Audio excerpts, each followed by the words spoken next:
कौन थी विभीषण की बेटी जिसने पहले ही कर दी थी रावण के सर्वनाश की भविष्यवाणी? भगवान राम के जीवन को लेकर कई रामायण लिखे गए हैं, जिसमें लंका युद्ध को लेकर कई कथाएं मिलती हैं। रामचरितमानस में रावण के भाई विभीषण की बेटी का वर्णन मिलता है, जिसने रावण और लंका के सर्वनाश की भविष्यवाणी युद्ध से पहले ही कर दी थी। सीता हरण के बाद मंदोदरी और विभीषण ने कई बार रावण को समझाने का प्रयास किया कि वे सीता को प्रभु राम को लौटा दे और क्षमा मांग ले, लेकिन रावण ने एक नहीं सुनी। उसने माता सीता को अशोक वाटिका में कैद कर रखा था, जहां पर 300 राक्षसी पहरा देती थीं और सीता जी को अनेकों प्रकार से डराती रहती थीं।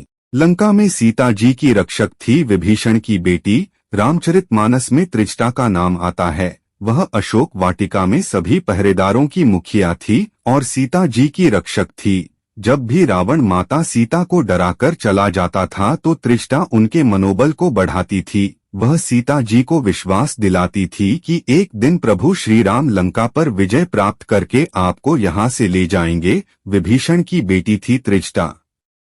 बताया जाता है कि त्रिजटा विभीषण की बेटी थी और उसकी माता का नाम सरमा था। वह राक्षस कुल में जन्म ली थी, लेकिन पिता के समान ही विष्णु भक्त थी। रामायण में उसे कई बार सीता जी को पुत्री कहकर संबोधित करते हुए देखा गया है। त्रिजटा ने पहले ही कर दी थी रावण के सर्वनाश की भविष्यवाणी।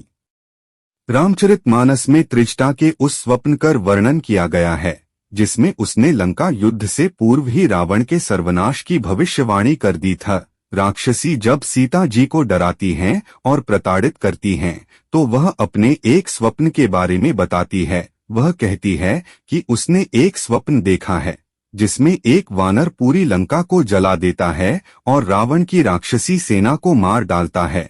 इतना ही नहीं, रावण गधे पर बैठा है और उसका मुंडन कर दिया गया है और उसके 20 हाथ कटे हुए हैं। वह सभी पहरेदारों को समझाती है कि तुम सभी का हित सीता की सेवा में ही है। त्रिजटा का स्वप्न उस समय पूरा हो जाता है जब हनुमान जी लंका दहन कर देते हैं। रामचरितमानस की चौपाई। त्रिजटा नाम राक्षसी एका, रामचरण रति निपुण विवेका, सबनहौ बोली सुनायसी सपना, सीथी से करहु हित अपना, सपने बानर लंका जारी, जातुधान सेना सब मारी, खर आरूढ़ नगन दस्सीसा, मुंडित सिर खंडित भुज बीसा। लंका विजय के बाद त्रिजटा को मिले उपहार।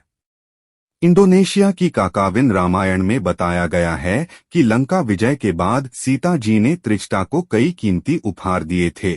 बाल रामायण और आनंद रामायण में बताया गया है कि लंका विजय के बाद त्रिजटा सीता जी के साथ अयोध्या भी गई थी। बनारस और उज्जैन में है त्रिजटा मंदिर। बनारस और उज्जैन में त्रिजटा के मंदिर भी हैं। बनारस के त्रिजटा मंदिर में महिलाएं मनोकामनाओं की पूर्ति के लिए पूजा करती हैं। मूली और बैंगन का भोग लगता है। कहा जाता है कि सीता जी ने त्रिजटा को वाराणसी में रहने को कहा था, ताकि उसे मोक्ष मिल जाए।